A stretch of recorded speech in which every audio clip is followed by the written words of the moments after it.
सुकुमारी को संग लीजो।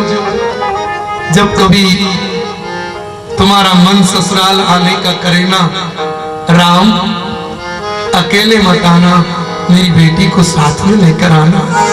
हे रस बिंदु स्वरूप के सिंधु जो, प्रेम प्रमाण की बाल गही जो। मेरे प्रेम का सम्मान करना राम, बेटी को साथ में लाना। और अंतिम प्रार्थना मेरी ये है कि कां करियाहू कबों सिए के, पग में गड़े तो पतियां लिख दीजो। राम मेरी बेटी के पैर में कभी कोई कांटा नहीं चुभे तो मुझे निमंत्रण, मुझे खबर करना, मुझे समाचार भेजना। मैं अपनी बेटी की खबर लेने अयोध्या आया करूंगा। कांटा भी चुभे तो। ये दशा है रामायण के बाप की बेटी की विदाई पर। आज लली मोरी होत पराई, छोटी प्लाट पड़े, सारा केला पर्वत दिखा दिया और कहा ये सब अपने ही प्लाट है, पूरी कॉलोनी बन जाएगी।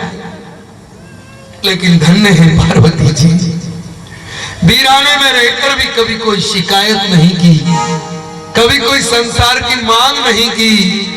एक बार जरूर जिद कर ली थी कि मकान बना के दो ना। शंकर जी बोले अपने भाग्य में नहीं है। पार्वती जी बोली काय को भाग्य को रोते रहते हो, बनवाओ ना। जिद की, शंकर जी ने कहा ठीक है। भगवान विश्वकर्मा को आदेश दिया सुंदर सोने का भवन बना दो। सोने का भवन बना और जैसे ही गृह प्रवेश का समय आया तो बोले अभी पूजन के लिए बुलवाएं किसको, क्योंकि गृह प्रवेश के लिए तो पूजन के लिए किसी को बुलाना पड़ेगा। तो बोले अभी तो प्रकांड विद्वान मेरा चेला रावण है, उसी को बुला ले। बोले हाँ महाराज ठीक है। रावण को बुलाया और उसने जैसे ही वो सोने का मकान देखा, महाराज तो 4 कोस में था, वो कोई छोटा मोटा था क्या, बढ़िया मकान, बगीचा और सब उसमें पूरी व्यवस्था।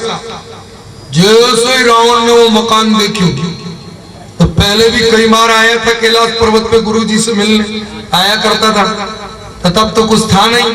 एक बट वृक्ष के नीचे रहते थे। आज मकान देखा, जैसे जैसे उसने पूजन उजन करवाया, नियत तो मकान को देखते से ही बदल गई थी। रावण गुरुजी क्या करे, इतना बढ़िया मकान ये चेले के पास होना चाहिए। संसार के लोग यही चाहते हैं कि हमारे जितने भी महात्मा है वे सब शरीर पे राख लगाए, एक लंगोटी में घूमे, झोपड़ी में रहे और हमें बढ़िया बढ़िया मकान का आशीर्वाद दे, हमें बढ़िया बढ़िया कपड़े का आशीर्वाद दे, हमें सोने चांदी का आशीर्वाद दे। अरे मैं तो कहता हूँ भगवान से प्रार्थना करो कि हमारे संत सुविधाओं में रहे, अच्छा पहने, अच्छा खाए, अच्छे रहें। सुविधाओं में रहेंगे तो ज्यादा दिन जिएंगे, तो ज्यादा दिन भगवान की कथा सुनाएंगे। अब तुम तो सोचो कि ये नंगे घूमे और हमें आशीर्वाद दे कपड़ों का, सोना चांदी का, तो तुम सोचते रहो हम काहे को घूमे। हमारे पास ही कुछ नहीं है तो तुम्हें काहे को मिलेगा। हमारे पास सब कुछ होगा तो फिर तुम्हें देने का हम आशीर्वाद देंगे तो तुम्हें मिलेगा। लोग आशा करते हैं कि संत झोपड़ियों में रहे, संत सुविधाओं में रहे। ऐसी आशा मत करो। संतों को सुविधा दो, अच्छी व्यवस्था दो, अच्छा खिलाओ पिलाओ, तभी तो ये तुम्हें मार्गदर्शन देंगे। तरह से बोलो श्री राम जय राम,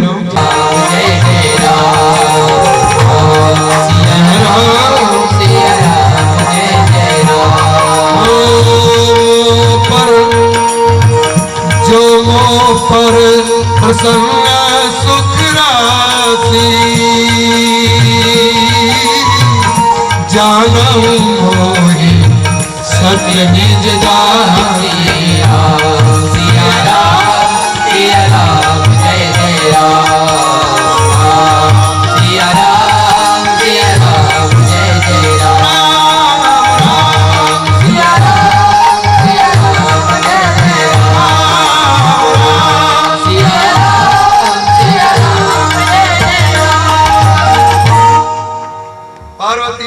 आप मुझ पर प्रसन्न हैं? शंकर जी ने कहा कि हम बिना पैर से चलते हैं, बिना हाथ से सारे संसार को चला रहे हैं, उनका कोई आकार नहीं है, वो निराकार ब्रह्म है। ऐसा जब शंकर जी ने कहा, तुरंत पार्वती जी बोली, नाथ धरई नरतन कहीं है तू। पूर्व जन्म में आपके साथ में त्रेता युग में कथा सुनने गई थी, तो वहां तो वो साकार रूप में दिखाई दे रहे थे, रो रहे थे। आपने कहा ये लीला कर रहे हैं। तो महाराज वो किस कारण से इस धरती पर निर्गुण निराकार ब्रह्म सगुण साकार रूप में प्रकट होते हैं? मुझे भगवान के जन्म की कथा सुनाइए, उनके विवाह की सुनाइए, सारी कथा मुझे सुनाई। तब भगवान शंकर ने कहा, जन्म एक दोई कयऊं बखानी, सावधान सुन सुमति भवानी। एक दो जन्म की कथा सुना रहा हूं, इसलिए सावधान। जय विजय भगवान के द्वारपाल थे, वैकुंठ में रहते थे, लेकिन जब कभी भगवान बाहर जाते थे ना वैकुंठ से, तो इन वैकुंठ वालों के जितने भी लोग वैकुंठ में भगवान की तरह, इनके भी चार हाथ थे, द्वारपालों के भी। तो इनके जीवन में ये कुंठा बनी रहती थी कि इनके भी चार हाथ और हमारे भी चार हाथ, लेकिन हम द्वारपाल बने बैठे और ये अंदर से सैया पर आराम करते। इन्हें लोग प्रणाम करने आते और हमें कोई पूछता ही नहीं। वैकुंठ में रहकर भी जीवन में ये कुंठा थी। और हर मन लागो मेरो यार फकीरी में,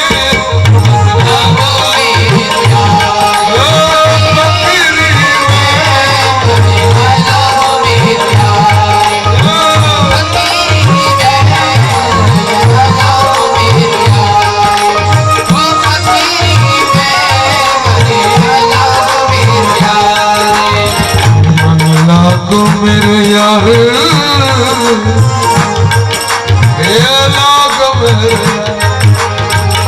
भलो बुरा सबको सुन लीजो,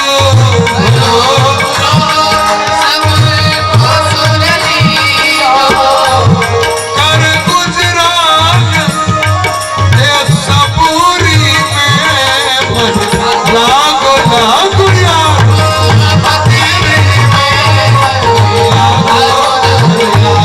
अली बजाइए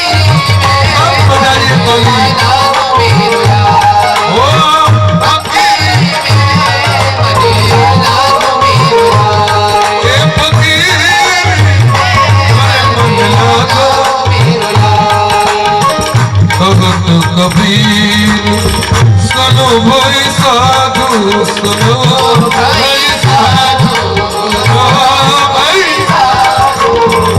कहत कबीर सुनो भाई साधु,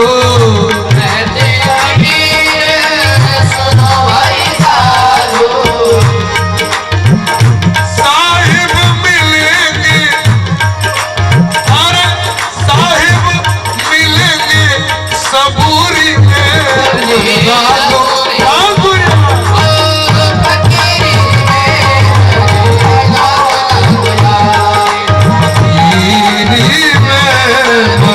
लागो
स्वभाव होता है संतों का। मालूम था कबीर को किसने आग लगवाई है, लेकिन कोई विरोध नहीं किया। और जब कबीर गा रहे थे उसी समय भगवान की प्रेरणा से जोरदार हवा का झोंका आया और जलती हुई झोपड़ी को उठाया और वेश्या के बिल्डिंग में ले जाके रख दिया। ले और लगवा, अब बिल्डिंग जल। इसलिए इनमें से एक हिरणाक्ष बना, उसका उद्धार भगवान ने 12 अवतार लेकर किया। एक हिरण्यकश्यप बना, भगवान ने उसका उद्धार नरसिंह अवतार लेकर किया। और भगवान शंकर बोले एक कारण तो ये, दूसरा कारण सती वृंदा के शाप के कारण भगवान को अवतार लेना पड़ा। कथा आप जानते हैं, जालंधर की पत्नी सती वृंदा जो आगे चल के तुलसी बनी, और उसका सतीत्व भंग करने के कारण भगवान को शालिग्राम बनना पड़ा। हिंदुस्तान की एक सती नारी ने भगवान को भी पाषाण का बना दिया था। ये सामर्थ्य आज भी तुम में है। सती वृंदा के पास जालंधर का वेश बनाकर भगवान नारायण गए, जल भर के लाई। उसका नियम था, जब भी पति युद्ध से लौटता था, बाहर से लौटता था, अपने पति के दाहिने पैर का अंगूठा धोकर पिया करती थी। आजकल की पत्नियां भी पति का अंगूठा धो के पीती होगी, झगड़ा की तो सब पिए। कोने पियो क्यों, खाए होंगे? वृंदा तो रोज पति का चरण धो के पीती थी। लेकिन मुश्किल ये हो गई कि आप लोग धुलवाने जैसे बनो तब ना। ये तो हमारा कहना मान लेंगी, क्योंकि माताएं कथाकारों की बात जल्दी मान लेती है, सत्संग की बात जल्दी इनको पीठ हो जाती है। ये तो धोने जैसी हो जाए, लेकिन तुम धुलवाने जैसे हो तब ना। तुम तो सुबह उठते से ही उनके माँ बाप का नाम ले लेके सन्ना रहे। हाँ, जरा सी चाय में देर हो गई तो शुरू। हाँ, भजन बढ़िया बढ़िया क्वालिटी के भजन शुरू। तो क्या धोए मैं तुम्हारे चरण? तुम जोर जोर से देते हो गाली, तो मैं मनी मन कहती है मर जा टीटकी को मसान में जाए।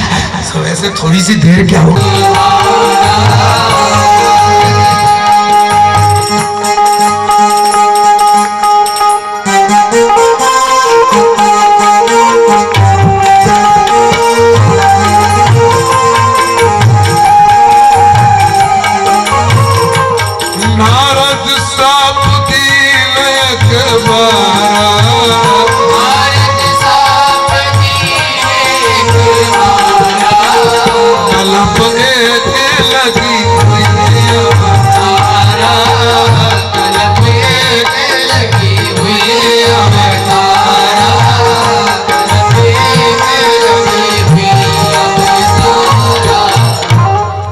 पार्वती एक बार तो नारद जी ने ही भगवान को शाप दे दिया, और उनके शाप के कारण भगवान को अवतार लेकर आना पड़ा। पार्वती जी को आश्चर्य हुआ, कहा अपराध रमापति कीना और कारण कवन श्राप मुनि दीना। नारद तो मेरे गुरु हैं, जिन्होंने आपको पाने की साधना मुझे बताई, और उन्होंने शाप दे दिया। महाराज ये बात गले नहीं उतर रही है, जरा विस्तार से मुझे सुनाइए। भगवान शंकर ने कहा, देवी एक बार घूमते फिरते नारद जी हिमालय की गुफाओं के तरफ आए तो श्राप मुक्त हो गए। आप सब जानते होंगे नारद जी को श्राप लगा हुआ है, किसका? दक्ष प्रजापति का। दक्ष के 10,000 बेटों को कथा सुना सुना कर नारद जी ने महात्मा बना दिया था। और कोई ठीक से कथा सुन लेना तो बाबा बने बिना नहीं हो, इसलिए तो बचे हो। जिस दिन ठीक से सुन ली उस दिन तो ये सब छूट जाएगा। हाँ महाराज, दक्ष ने श्राप दे दिया, ए महात्मा तूने मेरे बेटों को कथा सुना सुना कर महात्मा बनाया, मैं तुझे श्राप देता हूं कि तू 2 घड़ी से ज्यादा कहीं नहीं ठहरेगा। नारद जी ने कहा कि ये तो और अच्छा हुआ, पहले तो हम 9 दिन तक कथा सुना सुना कर महात्मा बनाते थे, आपके श्राप के कारण हम अब 2 घड़ी में ही लोगों को बाबा बना के दिखाएंगे। अच्छा तो नारद जी जैसे हिमालय की गुफाओं में आए तो श्राप से मुक्ति मिल गई। नारद जी ने सोचा चलो संताय सुखाय रघुनाथ गाथा, अपने आनंद के लिए थोड़े दिन तपस्या कर लेते हैं। जो से तपस्या करने के लिए बैठे, ऐसी तपस्या की कि इंद्र का सिंहासन डोल गया। धरती पे कोई तपस्या करता है ना तो तपस्या का फल भगवान का मिलना नहीं है। मैं आपको बता दूं, कभी भी तपस्या से भगवान नहीं मिलेगा। कितनी भी कठोर तपस्या कर लेना, फिर क्या मिलेगा? बोले स्वर्ग का सुख मिल सकता है लेकिन भगवान नहीं। आप स्वर्ग में जा सकते हैं, भगवान तो भक्ति से मिलता है। जो अपन ये कर रहे हैं ना, ये भगवान से मिलने का उपाय है, तपस्या नहीं। इसलिए जब जब भी धरती पर कोई तपस्या करता है तो इंद्र की कुर्सी पर बैठे हुए जीव को खतरा हो जाता है। क्योंकि इंद्र बन के जो जीव बैठा है वो कुर्सी ऐसी है कि उस कुर्सी पर से वो उतरना नहीं चाहता। और वही कुर्सी ऐसी क्या है? मैं तो कहता हूं हर कुर्सी ऐसी है। किसी को जो कुर्सी मिल जाती है उस कुर्सी को कोई छोड़ना चाहता है क्या? आप इसमें कोई अच्छी वाली कुर्सी मिल जाए जहां से ऊपर का थोड़ा, चलो ये आप इसकी बात है। नेताओं को कोई अच्छी कुर्सी मिल जाए जहां से देश भर से थोड़ा, है ना? सब्जी बेचने वाले को कोई अच्छी जगह कुर्सी मिल जाए। इसलिए भ्रष्टाचार केवल ऊंची गद्दियों पर बैठे हुए लोग नहीं कर रहे हैं। भ्रष्टाचार तो नीचे से लेके ऊपर तक, सब्जी बेचने वाले से लेके, तो वहां बैठा दिल्ली में वहां तक का लोग कर रहा है। ध्यान रखिए, तब तुमको सब्जी बेचने में कहीं भ्रष्टाचार साहब ठीक से देख लो। 2-4 खेत मैंने देखा, नीचे चुंबक रखे 50-100 ग्राम को तराजू में चिपका दे तोलते समय। हाँ, चुंबक, यहाँ की बात नहीं कर रहा हूँ, यहाँ सब बहुत अच्छे हैं, लेकिन मैंने पकड़ा है इसलिए कह रही हूँ। चुंबक 150 ग्राम का रखते हैं, 50 ग्राम, आधा किलो कोई ले गया। ऐसे तो करते हैं भगवान। देखो भगवान के ऑपरेशन करने का तरीका देखो, किसी व्यक्ति को बहुत सारा दे देते हैं और जब उससे लेना होता है ना तो उसी के घर में ऐसी औलाद पैदा कर देते हैं कि वो बड़ा होके रोज नाचने वाली के यहाँ जाएगा और रोज ठेके पे जाएगा। मूल रूप से मिटने के 2 ही कारण रहते हैं, एक तो ये और एक ये। हाँ, इशारे समझ गए? झुमरवर झुमसरभी, एक तो ये और एक वो मुन्नी बदनाम हुई डार्लिंग। ये 2 काम शुरू कर देगा वो, तो कि भगवान ने दिया, अब लेना है तो कैसे लेगा? घर में ही पैदा कर दी औलाद, निपटा देगा थोड़े बरस से, कितनों का ही निपट गया, है ना? इसलिए ऑपरेशन करने का तरीका बड़ा विचित्र है बाप सरकार का। अहंकार तो करना ही मत। कब बटन दबा देंगे ना वो, एक क्लिक किया, माउस से क्लिक किया एक जगह कि पूरा कंप्यूटर खत्म। हाँ, सारा मामला गड़बड़ हो जाएगा। फिर से बोलो श्री राम जय राम। सुंदर नगर बन रहा था, नारद जी पहुंच गए। राजा शीलनिधि ने देखा नारद जी आए, चलो बेटी का स्वयंवर हो रहा है तो बाबा जी से भविष्य बचवा लेते हैं कि कैसा दूल्हा मिलेगा। अब विश्वमोनी को लेके आए और जैसे ही नारद जी ने विश्वमोनी को देखा, वो तो वर्ल्ड सुंदरी थी। हाँ साहब, देखने से ही बाबा मोहित हो गया। अब देखना क्या था? हस्तरेखा। और नारद जी क्या देख रहे? शकल। शीलनिधि ने कहा हाथ देखो बाबा जी। अब हाथ देखा तो लिखा क्या है कि जो पहले से अजर अमर होगा उसी के साथ इस लड़की का विवाह होगा। लेकिन नारद जी ने क्या पढ़ लिया कि इस लड़की का जिसके साथ विवाह होगा वो अजर अमर हो जाएगा। तो नारद जी ने सोची कि कामदेव को जीतने के बाद शंकर जी का बराबर की तो अपन हो ही गया, अब इससे शादी हो जाएगी। तो विष्णु भगवान के बराबर के भी अपन हो ही जाएंगे। ये देखो आप, एक दिन पहले कामदेव को जीतने का ढिंढोरा पीटने वाले नारद भगवान की माया के सामने शादी करने जा रहे हैं। हाँ, क्या भगवान की माया है बाप। हाँ विष्णु भैया,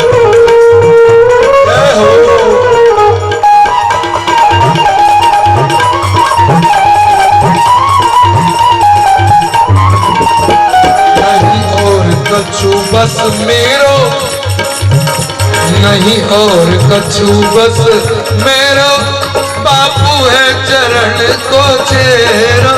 नहीं और कछु बस मेरो, बापू है बापे गुरु कृपा में बलि बलि जाए। तेरी माया जादू करेगी, गुरु कृपा में बलि बलि जाएगी। ओ सब जग को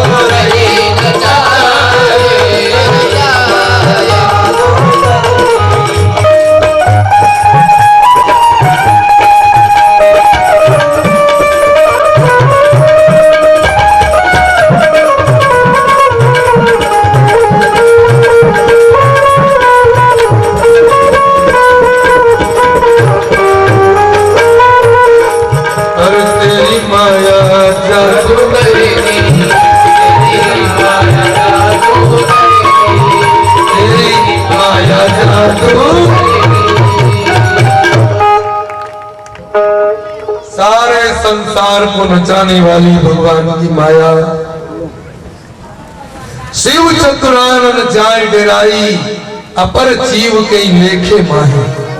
रामायण में तो ऐसा लिखा है। शिव और ब्रह्मा भी जिनकी माया के सामने थरथर कांपते हैं, हम लोग कहां लगे।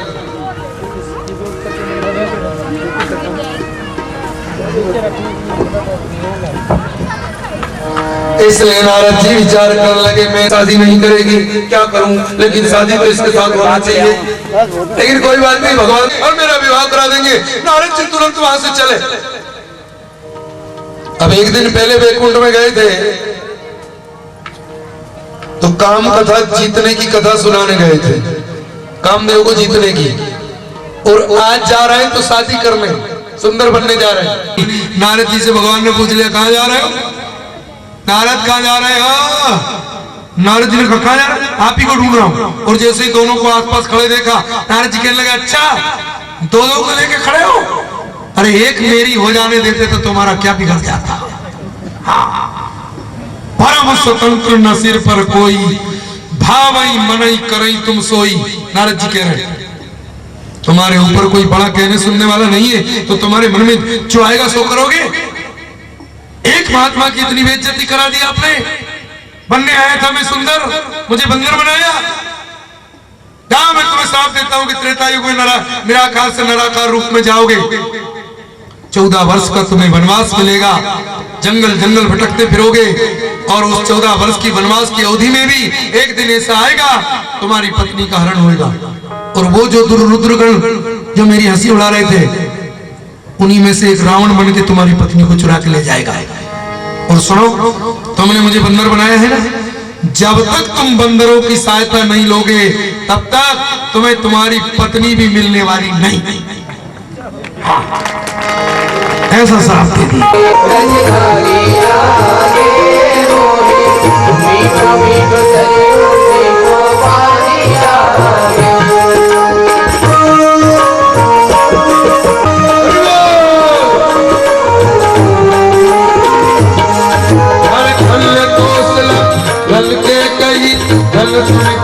मैया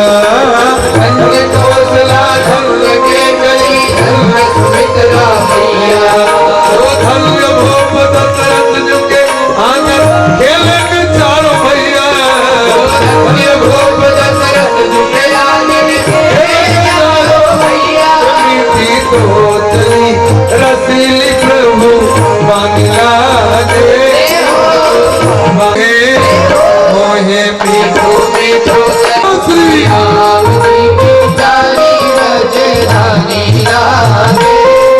राजधानी लागे मोहे पीठो पीठो सरयू जी को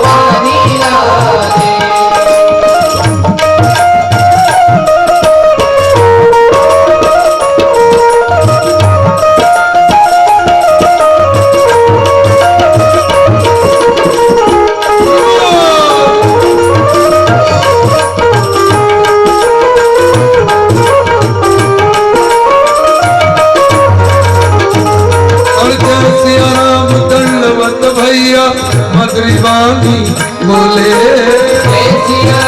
दंडवत भैया मधुरी मगन मन गली गली